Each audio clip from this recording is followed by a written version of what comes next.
குறித்த விவரங்களுடன் செய்தியாளர் சுசித்ரா இணைந்திருக்கிறார். சுசித்ரா, ரஷ்யாவில் தற்போது பிரதமர் எங்கு இருக்கிறார்? விவரங்களை பதிவு செய்யலாம்.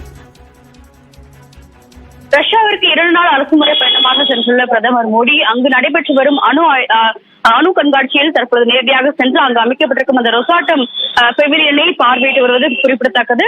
ரஷ்யாவுடைய அதிபர் விளாடிமிர் புதினுடன் இணைந்து அந்த கண்காட்சியை அவர் பார்வையிட்டு வருகிறார். மிக முக்கியமாக இந்தியா மற்றும் ரஷ்யா இடையேயான அணு கொள்கை தொடர்பான பல்வேறு பேச்சுவார்த்தைகள் என்பது 2 நாடு தலைவர்களிடையே நடைபெற்ற நிலையில் மேலும் எவ்வாறு அந்த அணு உறவை மேம்படுத்துவது என்பது தொடர்பான ஒரு பல்வேறு ஆலோசனைகள் அவர்கள் செய்தது குறிப்பிடத்தக்கது. இந்த நேரத்தில் அங்கு நடைபெற்று வரும் அந்த ரொசாட்டம் கண்காட்சியை அவர்கள் பார்வையிட்டு இது போன்ற புதிய தொழில்நுட்பங்கள் தற்பொழுது அணுசக்தி துறைக்கு வந்திருக்கிறது, இந்தியாவிற்கு அது எவ்வளவு வகையில் உதவியாக இருக்கும் என்பது தொடர்பான பல்வேறு ஆலோசனைகளை 2 தலைவர்களுமே அந்த கண்காட்சியில் தற்போது ஆலோசித்து வருகிறார்கள். பல்வேறு அங்கு அமைக்கப்பட்டிருக்கும் அந்த பெவிலியனை பொறுத்தளவில் இந்தியா மற்றும் ரஷ்யா இடையேயான அந்த அட்டாமிக் சென்டர்கள் தொடர்பான பல்வேறு தகவல்களும் அதில் பகிரப்பட்டுள்ளது முக்கியமாக பார்க்கப்படுகிறது. அந்த கண்காட்சியிடம் தற்பொழுது பிரதமர் மோடி பார்வையிட்டு வருகிறார்.